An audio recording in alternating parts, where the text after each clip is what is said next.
My name is Jan Paulussen and I want to do a little project with you and explain how it works with a Raspberry Pi. Okay, so you bought your Raspberry Pi and now you're wondering what to do with it.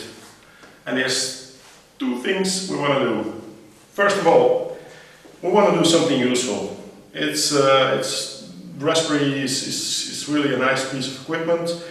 It's a nice piece of hardware, and although it's not expensive, it's still about 40 bucks, including sending and then packaging and whatever. So you want to do something useful with it. Secondly, we want to learn something from it. The Raspberry Pi organization, its first intention was to actually make people in general, or young people, more specific I guess, to learn them how to work with it and to learn them how to program, to do electronics and whatsoever. So the project that I'm going to propose here is doing just that. Okay, so knowing that, what exactly do we want to do with it? I'll explain you. We'll be making a remote controlled or an internet controlled extension cord. It means that you have an extension cord, like you know in general, with a wallplug outlet. The cord will go through a box where some electronics will be in, and actually also a Raspberry Pi. And that again will then go to a wallplug outlet, so with multiple sockets in my case. Could be one socket, could be something else, it could be directly connected to whatever.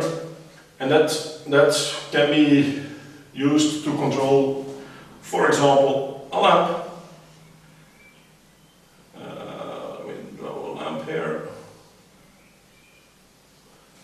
Just a lamp, which you then can turn on and off through the internet. So it's something you'll be able to learn from, because we'll do the programming of the Raspberry Pi that's inside there. We'll look at some electronics and how to interface it with the Raspberry Pi. And at the same time something useful. I'm sure you'll find an application much better than the lamp I'm proposing here. Inside here in our office we use it to control the heating. So actually whenever somebody wants to come to the office, whether it's during office hours or in the weekend or in the evenings or whatever, if he turns on the heating like an hour up front through his smartphone or through his tablet or PC or whatever, he'll be able to turn on the heating, and it won't be cold when he arrives. But I'm sure you'll find plenty of applications why you even want to use this. What are the main advantages of the stuff? The main advantage is that it's internet controlled. And internet controlled means through any browser pretty much that can show plain HTML. So it's HTML that I will be using to control it. So it means you can actually control it through a smartphone, you can control it through a tablet, you can control it through a Linux PC, a Mac or an Apple, and probably even a Windows PC will be able to control this. What are the other advantages? Another advantage is that you'll be learning actually standard software. So we don't want to do something very specific, very complicated, but you'll be using Linux, you'll be using an Apache server, which is already around for years and pretty much standard for any web server that's being used. You'll be using a MySQL database, again pretty much standard software, but don't worry, only the very basics of it we'll be using.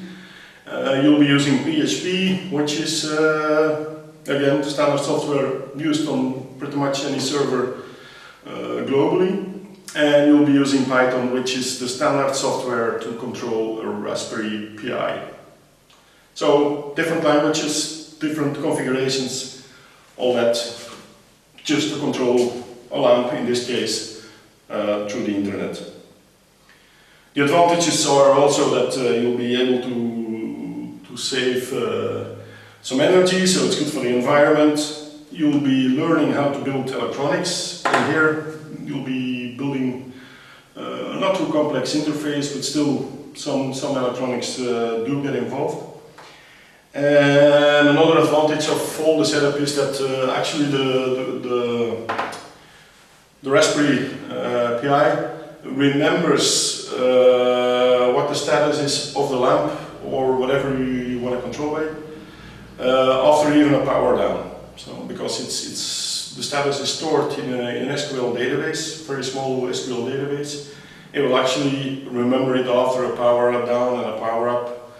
It will still know whether the lamp was on or the heating was on or off or whatever it was. It'll go to the same status that you've commanded it up front. So that's it.